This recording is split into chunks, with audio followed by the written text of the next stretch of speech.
ক্লান্তি দূর করার মতো একটা ডেজার্ট শেয়ার করছি, যে ডেজার্টের উপকরণগুলো আমাদের কিচেনেই আছে, সেই সাথে বানানোটা একদম সহজ। আর ভিন্নভাবে তৈরি করা এই ডেজার্টটা খেতে কিন্তু খুবই মজার। যারা সহজে ডেজার্ট তৈরি করতে পছন্দ করেন, আশা করছি আজকের ডেজার্ট রেসিপিটি ভালো লাগবে। ডেজার্ট তৈরি করার জন্য প্রথমে আমরা সাবুদানাটা সিদ্ধ করে নিচ্ছি।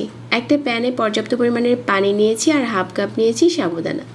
তারপর এগুলো সিদ্ধ করে নিতে হবে। পানিটা কিন্তু ফুটে গেছে।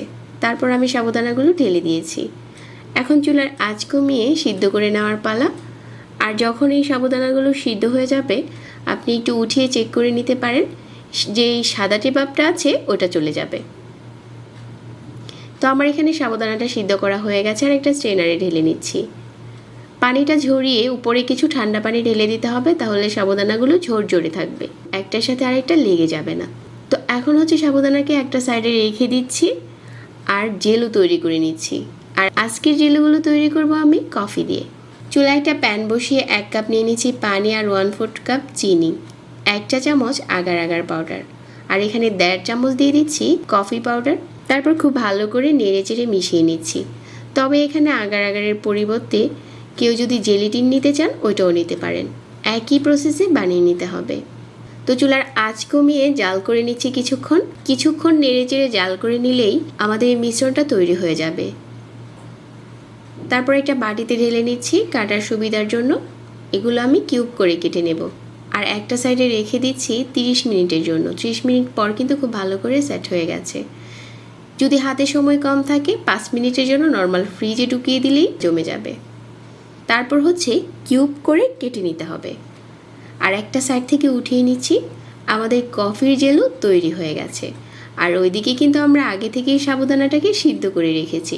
তো এখন শুধু ডেজার্ট তৈরি করার পালা। ডেজার্ট তৈরির জন্য এখন আমি বাটিতে সিদ্ধ করা সাবুদানাটা ঢেলে দিয়েছি আর এখানে 1/4 কাপ দিয়ে দিচ্ছি কনডেন্স মিল্ক আর জেলগুলো দিয়ে দিচ্ছি। আর নেড়ে চেড়ে সবগুলো এখন একসাথে মিশিয়ে নিচ্ছি। তবে এখানে আমি কোনো চিনি দিচ্ছি না। যারা মিষ্টিটা বেশি খেতে পছন্দ করেন তারা চাইলে চিনিটা দিতে পারেন, কারণ আমি জেলগুলো চিনি দিয়ে তৈরি করেছি আর কনডেন্স মিল্ক দেওয়ার পরে কিন্তু এমনিতেই মিষ্টি হয়ে যাবে। তারপর এখানে 2 কাপ নিয়েছি লিকুইড মিল্ক, অল্প অল্প করে দিয়ে মিশিয়ে নিতে হবে। তবে এখানে আরও একটি উপকরণ মেশাতে পারেন, সেটা হেভি ক্রিম। হেভি ক্রিমটা দিলে এই ডেজার্টটা খেতে আরও বেশি ভালো লাগে। তবে অনেকের হাতের কাছে এই ক্রিমটা থাকে না, তাই গরম মিল্কটা ব্যবহার করতে পারেন, খেতে কিন্তু খুব ভালো লাগবে। তো আমাদের এই কফির ডেজার্ট তৈরি হয়ে গেছে। এই ডেজার্টটা খেলে কিন্তু শরীর আর মনের ক্লান্তি একদমই চলে যাবে, সেই সাথে অনেক এনার্জিও পাওয়া যাবে। তো আশা করছি আজকের এই সহজ ডেজার্টটি সবার কাছে ভালো লেগেছে। তবে আমার রেসিপিগুলো ভালো লাগলে লাইক, কমেন্ট আর শেয়ার করতে ভুলবেন না। আর সেই সাথে চ্যানেলটাকে সাবস্ক্রাইব করে রাখবেন। সবাইকে আবারও ধন্যবাদ জানাচ্ছি আর সেই সাথে বিদায় নিচ্ছি। আল্লাহ হাফেজ।